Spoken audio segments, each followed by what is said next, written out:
आज भक्त पुंडलिकाच्या प्रसिद्ध कथेबद्दल थोडक्यात बोलूया. ही कथा थेट पंढरपूरच्या विठ्ठलाशी जोडलेली आहे आणि आपल्याला विचार करायला लावते की खरी भक्ती म्हणजे काय. म्हणजे फक्त पूजा अर्चा की त्यापेक्षाही काहीतरी वेगळं. तर पहिली गोष्ट म्हणजे पुंडलिक. तो सुरुवातीला आपल्या आईवडिलांकडे अजिबात लक्ष देत नसे. गंमत बघा, तो तीर्थयात्रा करायचा, व्रतवैकल्य करायचा, पण हे सगळं फक्त दिखाव्यासाठी होतं. त्याचं खरं लक्ष आपल्या कर्तव्यावर नव्हतंच. मग दुसरी महत्त्वाची गोष्ट, त्याच्या आयुष्यात खरा बदल तेव्हाच झाला जेव्हा त्याला काही संत भेटले. त्यांनी त्याला अगदी सोप्या शब्दात विचारलं, अरे, घरातल्या जिवंत देवांची म्हणजे आईवडिलांची सेवा करत नाहीयस आणि बाहेर देव शोधतोयस, यात काय अर्थ आहे? बस, याच एका वाक्याने त्याचे डोळे उघडले. आणि मग शेवटी बघा काय झालं.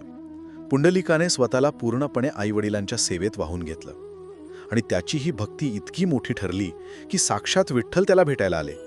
पण पुंडलिक आपल्या सेवेत इतका मग्न होता की त्याने फक्त एक वीट देवापुढे ठेवली आणि त्यांना त्यावर उभं राहायला सांगून आपलं काम सुरूच ठेवलं.